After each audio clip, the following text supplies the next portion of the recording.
Kakainin niya ako. Ganyan. Kasi number 1, ayaw niya akong gugutumin. Dahil nagiging monster ako.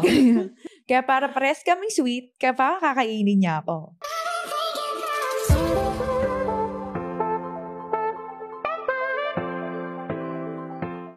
Isa rin yan yung way niya ng lambing. Lulutuan niya ako. Kakainin niya ako. Ganyan. Kasi number 1, ayaw niya akong gugutumin. Dahil nagiging monster ako. Kaya para parehas kaming sweet, kaya kakainin niya ako. Number 1 kasi, our relationship, ang safe place. Yun.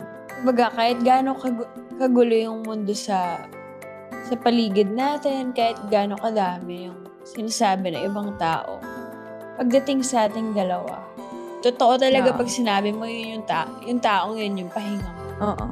Kasi ganun ka. Pinatago ko kay Bea yung regalo. Oo.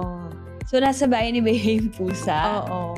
So ako, sabi ko, ganyan-ganyan lang ako. Pero sabi ko, hindi pusa talaga yan. Pero syempre, nag-i-expect ako ng onte na pusa. Ganyan-ganyan. So, nung birthday ko na, ganyan. Naglolo ka ba kayo? Ayan na, nagmamiyaw-miyaw. Oo. Tapos pag ganun, box siya ng Cartier ng watch. Oo. Ayun. Tapos sabi ko, syempre, ang sabi ko naman, sabi ko na eh. Ayun, thank you.